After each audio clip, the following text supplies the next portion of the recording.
Au sommaire de cette édition, le cri de cœur des habitants du quartier non loti de Nagré régulièrement inondé et pour cause la carrière abandonnée devenue une mare en saison pluvieuse. Difficile pour les riverains de fermer l'œil une fois que le ciel s'assombrit. Témoignage à suivre en début de journal. À suivre également à la une, la vulnérabilité des fumeurs au Covid-19. Afrique contre le tabac et l'Alliance pour le contrôle du tabac le confirme ce matin à la presse. Faute d'arrêter de fumer, au moins diminuer si l'on veut survivre à la pandémie du coronavirus. À l'international, Kamala Harris, sénatrice de la Californie, une femme noire, candidate démocrate à la présidentielle, à la vice-présidence des États-Unis d'Amérique. Vous la verrez tout à l'heure. Elle est en lice pour les prochaines élections présidentielles qui auront lieu dans 3 mois. Voilà donc pour le sommaire. Mesdames et messieurs, merci de nous suivre. Mais avant de développer ces titres, la situation au Mali au cœur de toutes les préoccupations dans la sous-région, sommet extraordinaire de la CEDEAO ce matin par visioconférence. Roch Marc Christian Kaboré et ses pairs se parlent pour explorer les meilleures réponses au coup d'état militaire perpétré contre le régime de Ibrahim Boubacar Keïta. Après avoir condamné fermement le coup de force, la CEDEAO a déjà pris des sanctions, notamment la fermeture de toutes les frontières terrestres et aériennes, ainsi que l'arrêt de tous les flux et transactions économiques, commerciales et financières entre les pays membres. Et le Mali, nous y reviendrons plus en détail dans nos prochaines éditions. Autre point de l'actualité, direction Tenkodogo, c'est là que les commissaires et directeurs techniques de la Commission électorale nationale indépendante se sont retranchés hier pour une dernière relecture du rapport annuel 2018-2019 de la CENI, une relecture générale avant la remise du document au président du Faso et au chef du Parlement. L'ouverture des travaux avec Konsun Koulibaly et Tanga Robert Kafando. Les commissaires et les directeurs techniques de la CENI, la Commission électorale nationale indépendante, examinent à cet atelier le rapport d'activité 2018-2019 de l'institution. Un examen minutieux afin d'améliorer le contenu du document avant sa présentation au président du Faso et au président de l'Assemblée nationale, comme le veut la loi. L'article 14 prescrit à la CENI de présenter chaque année au président du Faso et au président de l'Assemblée nationale un rapport annuel qui rend compte de ses activités. Nous avons fini d'écrire le rapport. Nous sommes à la dernière étape qui est celle que tous les acteurs qui ont contribué à son élaboration soient là pour qu'on relise ensemble le document et qu'on l'adopte avant de l'envoyer en imprimerie pour pouvoir le présenter à qui de droit. Les travaux vont durer 4 jours et les conclusions qui seront tirées du rapport permettront à la CENI de se préparer afin de relever les défis en perspective, les défis de la réussite des prochaines échéances électorales. 2020, une année électorale au Burkina, le Conseil supérieur de la communication, organe de régulation des médias, est dans une dynamique de formation continue des journalistes et animateurs des émissions interactives. Le CSC a réuni certains de nos confrères à Kaya pour un renforcement de capacité à l'orée de la campagne électorale. Explication de Amadou Ouedraogo et Jacques Ouedraogo. Un atelier de formation pour renforcer les capacités des animateurs et des journalistes des émissions d'expression directe dans un contexte de crise socio-sécuritaire. Pour le Conseil supérieur de la communication, cette activité organisée en collaboration avec la Commission nationale des droits humains permettra d'éviter certains manquements dans l'animation de ces émissions, surtout en ces moments des élections. Vous savez que ces émissions-là, ce sont des émissions au cours desquelles les gens appellent pour donner leur point de vue, pour donner leur opinion. Et au cours de leur intervention, souvent, ils ne sont pas soucieux d'un certain nombre de questions liées notamment aux droits humains, liées aussi à la paix et à la stabilité du pays. Donc nous, on a décidé avec le CSC et la CNDH, avec l'appui du PNUD, de venir les encadrer en prélude aux élections. Pour la CNDH, la Commission nationale des droits humains, cet atelier de formation est aussi un cadre d'échange pour ces hommes et femmes des médias. Des échanges qui vont leur permettre d'élaborer un guide de bonne conduite pour mieux mener les émissions d'expression directe. En plus du renforcement de capacité, c'est un cadre d'échange pour permettre également aux animateurs eux-mêmes d'échanger et de donner des pistes d'orientation pour pouvoir sortir un guide pratique de bonne conduite par rapport à la gestion de ces émissions d'expression directe. Cette formation qui se tient à Kaya regroupe 40 journalistes et animateurs venus de plusieurs provinces du Burkina Faso. Après Kaya, la délégation du CSC et la CNDH continue à Tinkodro pour la dernière étape de leur mission. Je le disais en début de journal, la saison pluvieuse rime avec angoisse dans les zones inondables, comme c'est le cas dans le quartier non loti de Nagrin dans l'arrondissement 7 de Ouagadougou. Une carrière abandonnée source de leur malheur a déjà fait 4 victimes. Les habitations de fortune risquent également de céder à la pression des eaux. Eh bien, l'après-pluie dans l'autre Nagrin, le calvaire des habitants, dans ce reportage de Daouda Ouattara et Vincent Kendrebiogo. Ici, quand la pluie menace, les habitants ne savent pas où mettre la tête. Et pour cause, le quartier est installé en zone inondable. Nous sommes en zone non lotie dans le quartier Nagrin de Ouagadougou. Entre les concessions, la forte érosion montre que la voirie est plus réservée à l'eau qu'aux occupants des lieux. Et quand il pleut, l'eau monte jusque dans les concessions selon les populations. En témoigne l'humidité sur ce mur qui indique le niveau atteint par l'eau après la dernière pluie. Quand il pleut, on est tous inquiets.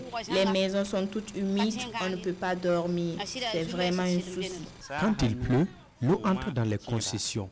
Et tout ça parce qu'elle n'a pas de débouchés. La cause de cette situation viendrait d'ici, une carrière abandonnée pointée du doigt par la population.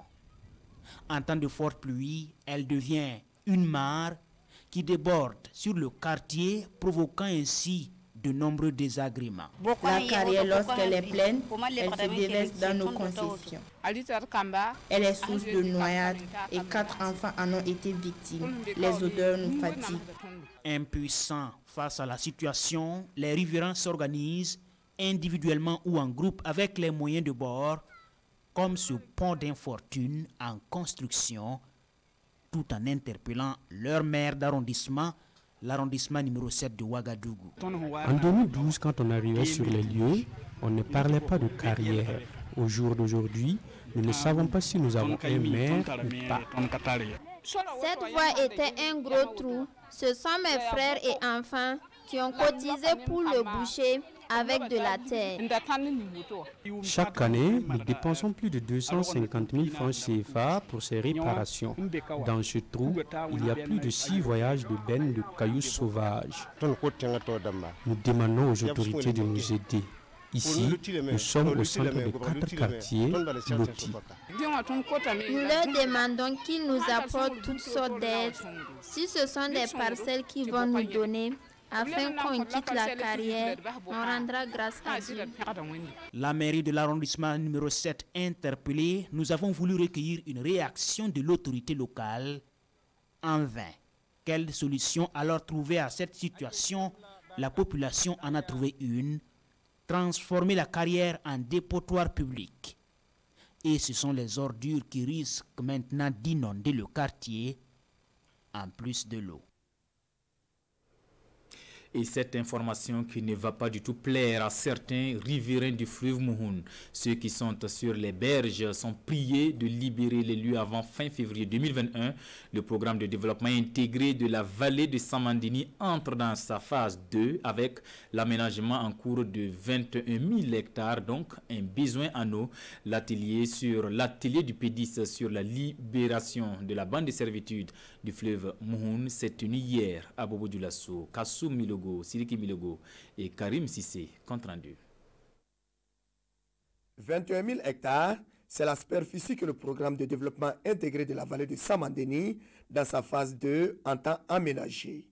Des aménagements dont la conception prévoit l'utilisation du fleuve Mouhoun comme canal de conduite d'eau.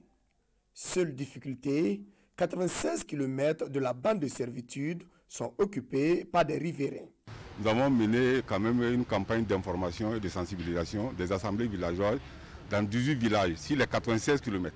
Et il y a 6 villages, plus ou moins, je pourrais dire, qui ont posé des conditions voilà, des conditions, notamment, ils occupent la bande de servitude, ils ont demandé éventuellement à être indemnisés. Bon, d'autres sont en train d'exploiter, qui ont fait des bananeraies, qui demandent un temps pour pouvoir effectivement récolter. Outre l'occupation anarchique des berges, l'existence de ce fleuve, qui est le plus grand du Burkina, est menacée par des activités anthropiques. Et pour sauver ce cours d'eau, les acteurs échangent sur une stratégie opérationnelle de protection et de gestion des ressources en eau du fleuve Moun. Vous avez vu l'état du fleuve Moun qui est totalement dégradé. Par endroits, les berges n'existent plus. Donc nous allons faire le recalibrage, c'est-à-dire que nettoyer, reprofiler le lit du fleuve et créer la forêt galerie. Voilà, sur 100 mètres de part et d'autre des deux rives. Voilà, donc pour que le fleuve puisse, en tout cas l'eau puisse couler. Fin novembre 2020, c'est la date butoir pour la libération des berges avec une rallonge de février en fonction des spéculations emblavées. Sur les 18 villages impactés, les habitants de 12 adhèrent à ce projet. Des négociations sont en cours avec les 6 autres villages. Attention, il y a un regain du Covid-19 dans certains pays, donc prudence et vigilance chez nous. La maladie est contagieuse et l'on apprend que les fumeurs sont vulnérables car la nicotine affecte leurs organes, particulièrement les poumons et le cœur. L'association Afrique contre le tabac et l'Alliance pour le contrôle du tabac tirent la sonnette d'alarme ce matin par voie de presse. Salifou Belem, Zali Sassanfo. Les fumeurs face au Covid-19. Vulnérabilité. Répondent ici Afrique contre le tabac ACONTA et l'Alliance pour le contrôle du tabac en Afrique ACTA. Et face à cette vulnérabilité, ces deux acteurs attirent l'attention des fumeurs. Il est clairement établi que le tabac affaiblit le système immunitaire des fumeurs. Il est donc un facteur aggravant de la maladie à coronavirus. Il est démontré qu'en affectant les poumons, le cœur, et les vaisseaux sanguins, le tabac aggrave les complications liées à la Covid-19. Vigilance aussi. C'est ce que recommandent ces acteurs aux gouvernants pour mieux accompagner les fumeurs dans cette lutte contre la pandémie. L'industrie du tabac est connue pour profiter des situations de crise comme les pandémies, les catastrophes naturelles, les guerres, pour soigner son image et créer un environnement propice pour ces activités en offrant des soutiens au gouvernement. Nous lançons un appel au gouvernement à être vigilant à ces différentes manœuvres de l'industrie du tabac et à n'accepter aucun soutien de la part de l'industrie. Près de 5000 personnes meurent chaque année au Burkina Faso du fait du tabac. Et Afrique contre le tabac et l'Alliance pour le contrôle du tabac en Afrique d'inviter tous les fumeurs à faire attention pour que la maladie à coronavirus ne rende pas encore plus alarmant ces chiffres. Tolérance et paix au Faso, le ministère des Droits humains et de la promotion civique en parlait mardi à Kaya aux journalistes en service dans la région du Centre-Nord. Son souhait donc susciter la pleine implication des hommes de médias dans la promotion du vivre ensemble pour un Burkina paisible. Amadou Ouedraogo, Yacouba Kuala. À travers cette rencontre, le ministère des Droits humains et de la promotion civique renforce les compétences des journalistes sur les notions de tolérance et de la paix. Cette initiative vise à inviter les hommes de médias à user de leurs responsabilités sociales dans le traitement de l'information pour un climat apaisé dans notre pays. L'intérêt pour nous d'organiser cette activité pour permettre aux acteurs des médias de prendre conscience de leur rôle et de s'impliquer davantage pour la promotion de nos valeurs de tolérance et de paix. La paix étant le socle de tout développement, Minata Ouattara appelle les Burkinabés de tous bords à promouvoir le dialogue social. C'est ensemble que nous pourrons jouer notre partition auprès des autorités étatiques.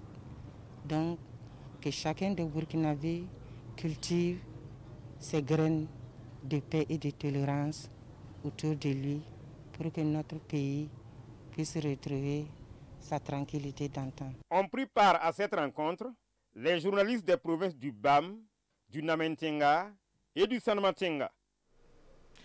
Ordinateur portable, appareil, photo et dictaphone, vous l'aurez compris, ce sont des outils de collecte d'informations. 16 directeurs de communication et de la presse ministérielle viennent d'en recevoir des mains de leur ministre de tutelle pour le renforcement de la communication gouvernementale. Une dotation en images avec Amadou Ilboudou et Oumou Sissé. Elle joue un rôle transversal. Elles, ce sont les directions de communication et de la presse ministérielle DCPM qui se voient dotées aujourd'hui d'un kit composé d'ordinateurs portables, d'appareils photo, de dictaphones et d'un trépied. Ce don est la concrétisation d'un projet né en 2018 entre le ministère en charge de la communication et les DCPM. Pour moi et pour le président du FASO, la communication gouvernementale est très importante. C'est pour ça que nous avons voulu mettre en œuvre cet aspect-là, afin de permettre au DCPM d'être plus performante, mais également de libérer les médias de service public d'un certain nombre de tâches. Et l'esprit dans lequel nous travaillons, c'est cela, avoir des DCPM fortes, afin justement qu'une communication gouvernementale soit au point. Au total, ce sont 16 DCPM bénéficiaires.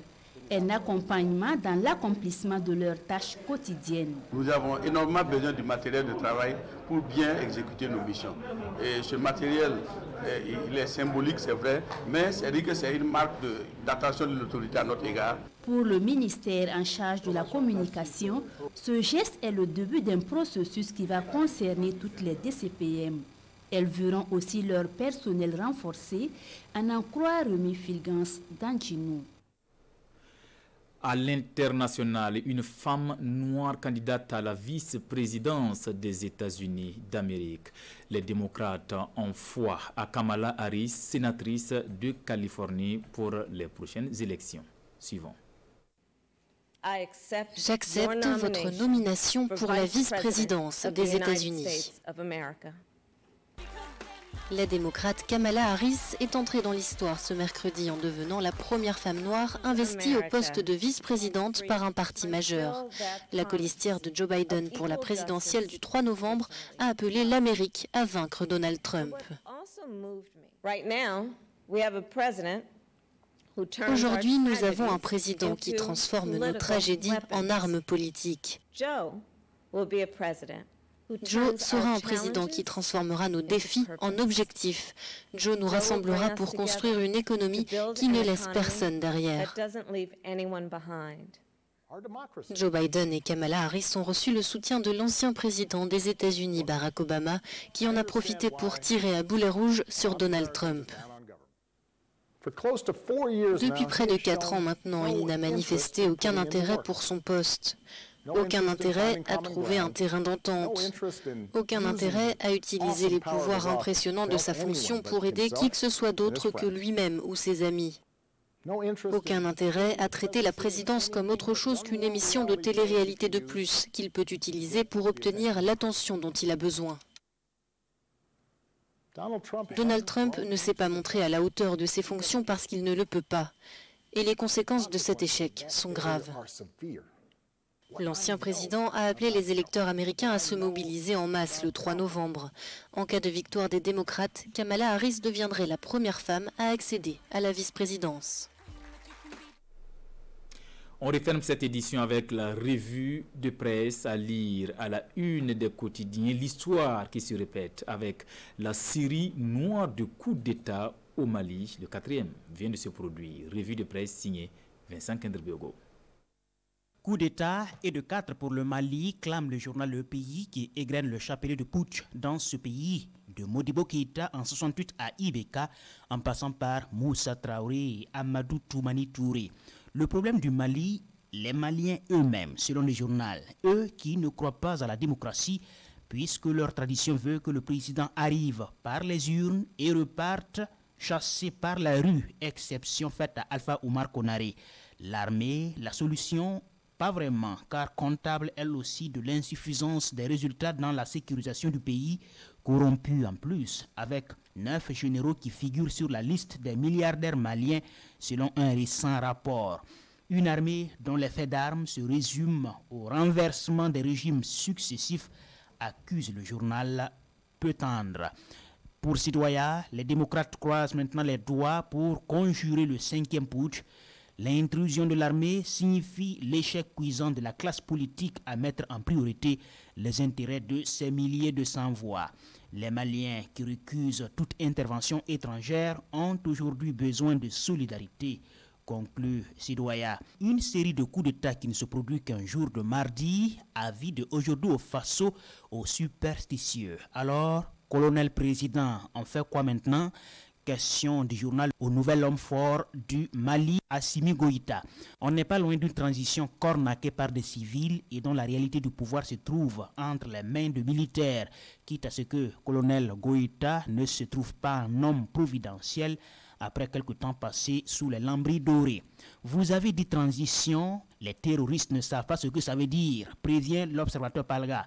Ça pourrait être leur occasion pour gagner du terrain, comme ce fut le cas après le coup de force de 2012, pendant que les politiciens se chamaillent. C'était là notre version de l'actualité de ce 20 août. Merci de la fidélité à la télévision du Burkina. À bientôt.